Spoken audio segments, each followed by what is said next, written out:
आजकल इस टाइप के क्वेश्चन काफ़ी कुछ पूछे जा रहे हैं और इनमें घुमा करके क्वेश्चन को पूछते हैं। उसी टाइप का क्वेश्चन मैंने डाला है, आपके स्क्रीन पर है।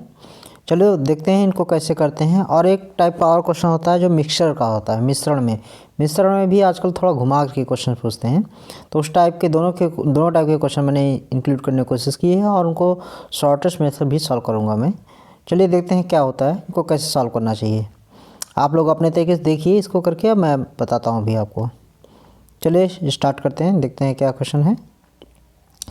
एक परीक्षा में ए को बी से 25% अधिक, बी को सी से 20% कम तथा सी को डी से 10% अधिक अंक प्राप्त हुए हैं तथा यदि ए को 1000 अंकों में से 880 अंक प्राप्त हुए हों तो ज्ञात कीजिए डी को कितने अंक प्राप्त हुए या कितने प्रतिशत प्राप्त हुए। ठीक है, क्योंकि प्रतिशत में आंसर दिया है। चलिए शुरू करते हैं। इसको आप देखिएगा कैसे करते हैं। मैं इसको आपको one liner method, fraction method से बताता हूँ। बहुत ही आसान है, एक लाइन में सॉल्यूशन होता है। तो ये 4 लोग हैं, चारों को लिख लीजिएगा आप।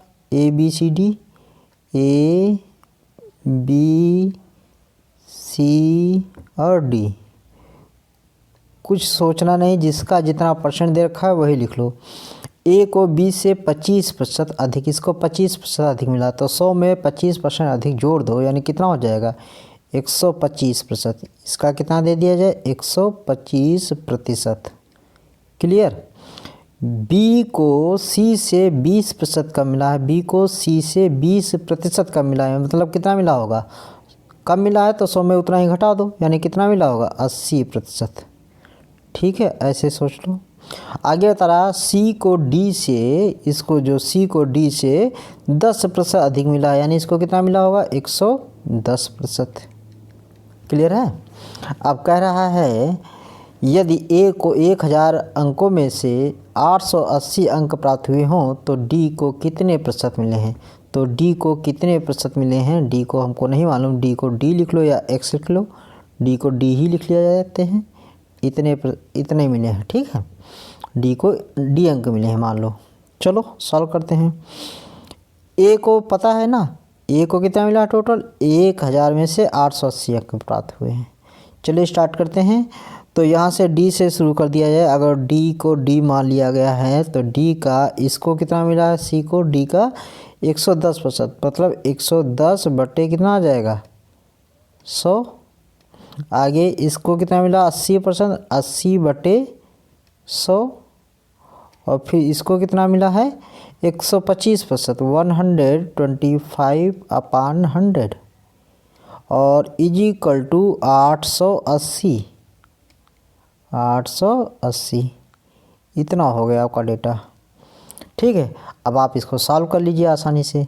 इसको सॉल्व करेंगे तो देखेंगे, इसको काट दीजिए। 25 पंचे 125, 25 चौके 100, ये काट दीजिए। 20 चौके 100, 20 चौके 80, 20 पंचे 100। इसका 1 0 और इसका 1 0 कैंसिल आउट हो गया। तो आप देखेंगे ये 4 से 4 कैंसिल आउट हो जा रहा है, ये 5 से 5 कैंसिल आउट हो जाएगा। यहाँ बचेगा 11/10। तो डी गुणे 11/10 इज इक्वल टू 880 बचा। तो इसको काटेंगे, 11 के 9 11, 11 8 88, यानी 0, और ये 1 0 और लग जाएगा उधर, ये 10 मल्टीप्लाई हो जाएगा। तो डी इज इक्वल टू कितना आया 800, और 800 1000 अंकों का कितना होगा 80% होगा। आपका ऑप्शन नंबर कौन सा आएगा 4। क्लियर हो चुका। 800 1000 अंकों का 80% हुआ। देखा आपने, एक लाइन का सॉल्यूशन है। ये ऐसे क्वेश्चन घुमा करके पूछे जा रहे हैं। ठीक है, काफ़ी लेंदी था, आप अलग तरीके से करते होंगे, इसको ट्राई कीजिएगा। इस टाइप के क्वेश्चन और देखिएगा, रेलवे में भी काफ़ी कुछ क्वेश्चन आ रहे हैं इस टाइप के। चलिए नेक्स्ट क्वेश्चन देखते हैं।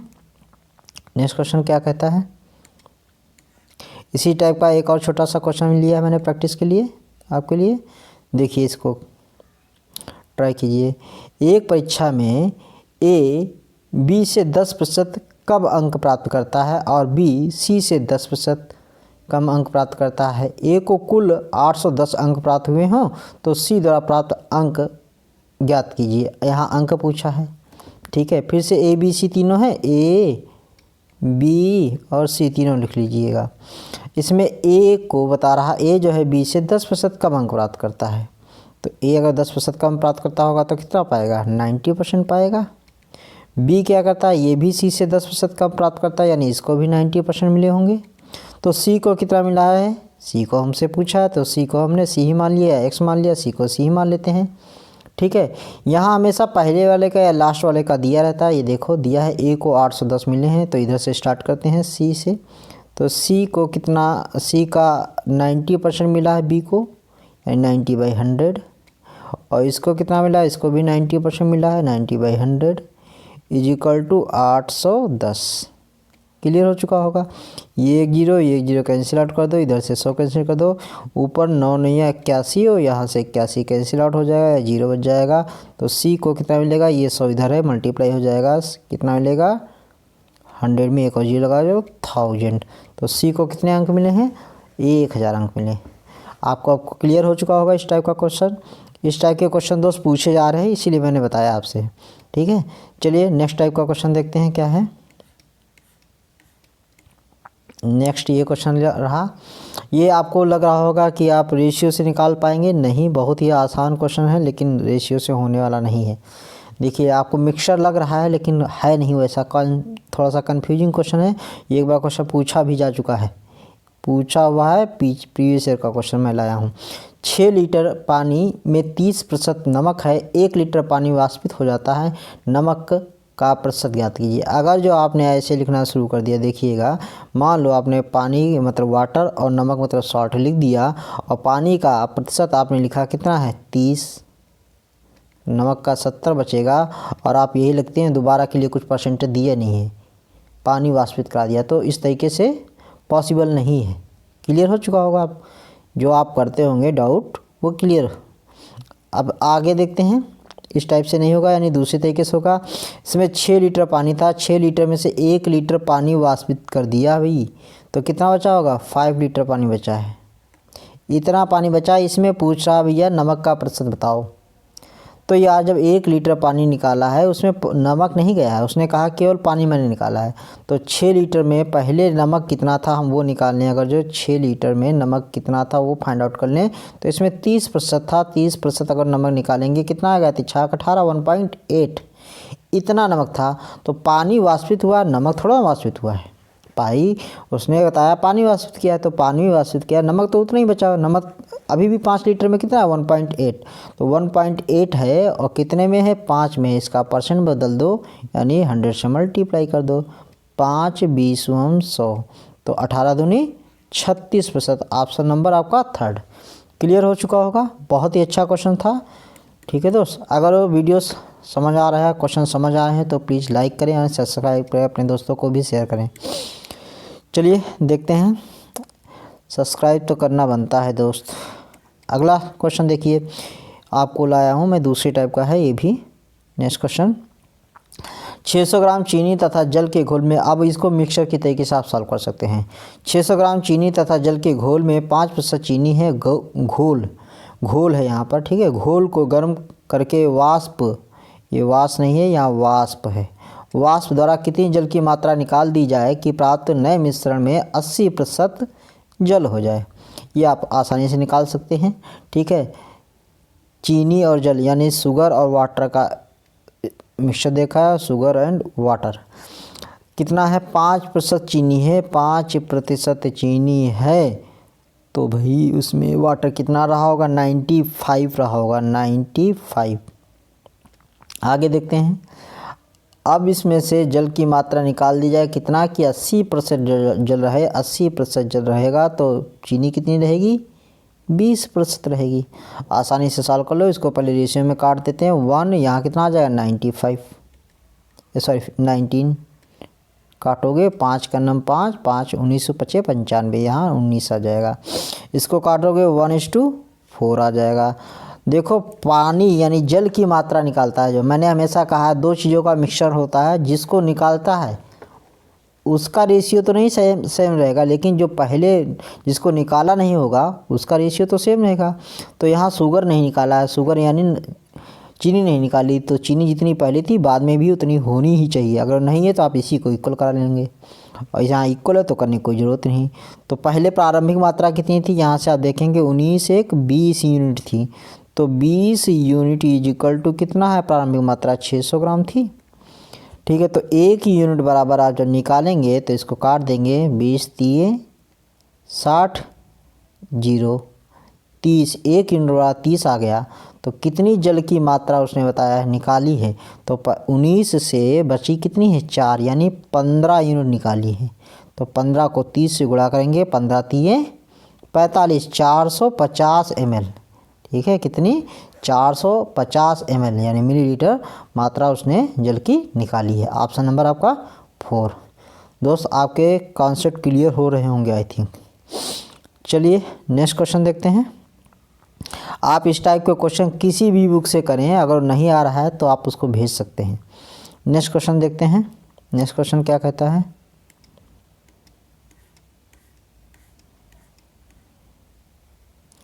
ये रहा नेक्स्ट क्वेश्चन।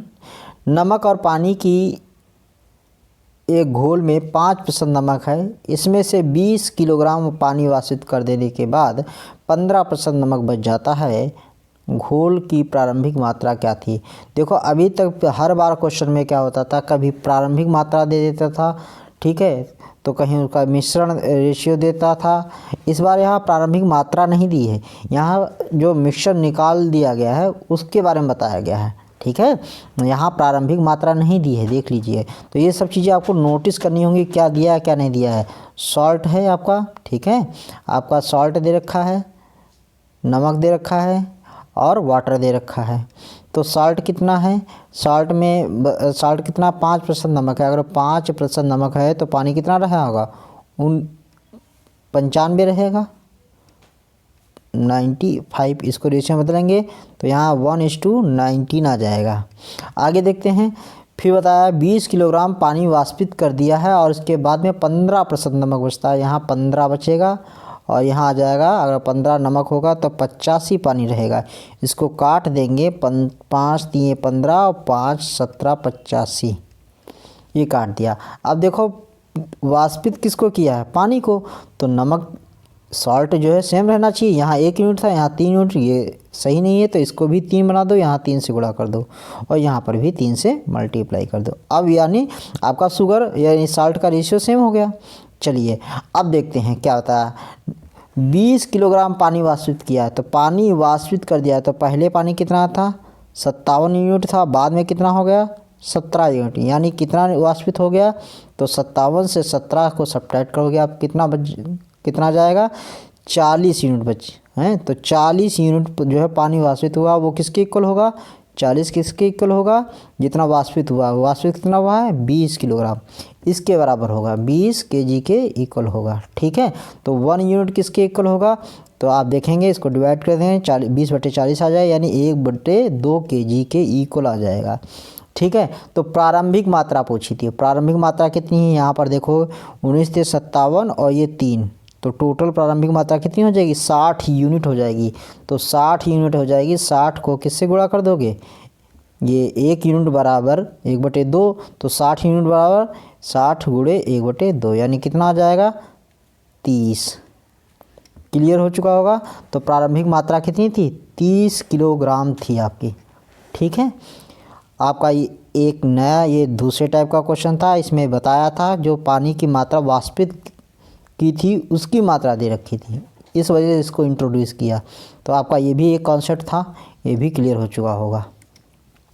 चलिए नेक्स्ट क्वेश्चन देखते हैं। नेक्स्ट क्वेश्चन ये बड़ा अच्छा क्वेश्चन एक और है आपके लिए। परीक्षा में जो है पास और फेल पर दोनों विषयों में अलग अलग दे रखा होता है, वेन डायग्राम पर बेस्ड क्वेश्चंस होते हैं। ठीक है, इनको कुछ लोग फार्मूला से यूज करते हैं। आई थिंक फार्मूला मेथड अच्छा नहीं होता, क्योंकि क्वेश्चन यहाँ एक आध कोई बता दिया आसान वे में, वहाँ क्वेश्चंस को घुमा करके आजकल डालते हैं। रीजनिंग के भी क्वेश्चन ऐसे वेन डायग्राम पर बेसिस आते हैं, जो फिर कर नहीं पाते हो, फिर वहाँ कहते हो बहुत कठिन आया था। कॉन्सेप्ट सीखना चाहिए, इसीलिए मैं कहता हूँ कॉन्सेप्ट सीख लो। तो अगर जो सीखना है तो कॉन्सेप्ट सीख लीजिएगा। यहाँ पर समझ लीजिए आपको क्या कह रहा है। किसी परीक्षा में 34% विद्यार्थी या परीक्षार्थी गणित में फेल हुए, देखो इस टाइप के क्वेश्चन करने को एक तरीका होता है, या तो कुछ भी आप करो, मैं इसके लिए किसी को बॉन्ड नहीं करता, लेकिन मेरे अकॉर्डिंग इस क्वेश्चन को एक कॉन्सेप्ट है, मैं उस कॉन्सेप्ट को बताऊंगा आपको। 2 सब्जेक्ट, 3 सब्जेक्ट, 4 सब्जेक्ट जो भी दिया हो उसको उतने ही वेन डायग्राम बनाइए और इसको एक रेक्टेंगल के अंदर ऐसे बंद करिए, क्लोज कर दीजिए। ये एक बहुत अच्छा मेथड रहेगा। अब इसमें क्या होगा, पास फेल जो भी दिया हो आप एक कॉन्सेप्ट लीजिए, या तो पास पास पर कीजिए या तो फेल फेल पर कीजिए। मतलब जो पास हुए हैं या तो उनका सॉल्यूशन लीजिए, परसेंटेज लीजिए, या तो फेल का लीजिए। तो हम तो पास पर करने जा रहे हैं। तो यहाँ पर अगर जो मैथ के स्टूडेंट्स होंगे मान लिया, और दूसरी तरफ इंग्लिश के स्टूडेंट्स होंगे, ठीक है, तो मैथ में कितने परसेंट बता रहा, आप 34% परीक्षार्थी फेल हुए हैं मैथ में, और 34% फेल हुए हैं, तो यार पास कितने होंगे हमको वो देखना है। ठीक है, 34% अगर फेल हुए हैं तो पास कितने हुए होंगे, तो 66% पास हुए होंगे। ठीक है, कितने, 66% पास हुए हैं। और अंग्रेजी में बता रहा है 42% फेल हुए हैं। अगर अंग्रेजी में 42% फेल हुए हैं तो पास कितने हुए होंगे, अंग्रेजी में 42% पास होंगे, फेल हुए होंगे, तो पास कितने होंगे, 58 हुए होंगे। ऑब्वियसली यहाँ पर इंडिविजुअल सब्जेक्ट में तो ये दोनों का कॉम्बिनेशन है, दोनों में, यानी यहाँ पर पास, यहाँ पर पास, तो यहाँ पर कौन से आएंगे, दोनों में जो पास होंगे। ठीक है, यहाँ पर जो दोनों में पास होंगे, तो दोनों में पास का परसेंटेज नहीं दिया है तो वो आप कुछ लिख लो, एक्स लिख लो। अच्छा, यहाँ पास है, यहाँ पास है, तो यहाँ पर दोनों में हमेशा पास ही आएगा, ये नहीं कि यहाँ पर फेल वाला दिया हो वो लिख दीजिएगा। और जो फेल हुए हैं उनको ऐसे कोने में बैठा दो, वैसे फेल वाले कोने में ही बैठते हैं जाकर के। ठीक है ना, तो कहा है 20% परीक्षार्थी दोनों विषयों में फेल हुए हैं, तो यहाँ 20% हैं ये दोनों में फेल हुए हैं, यहाँ पर लिख दिया। अब ये टोटल जो डाटा है 100% के इक्वल होगा।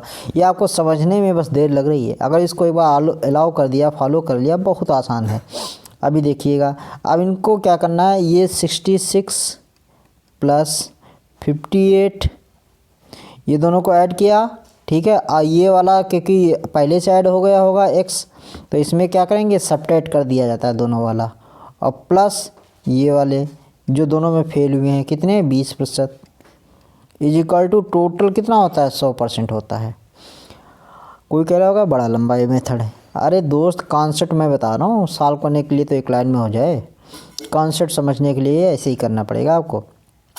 तो 6 8 14 और प्लस 0, तो 4 हासिला 1, 6 5 11, 11 और 2 13, 13 और 1 14, 144।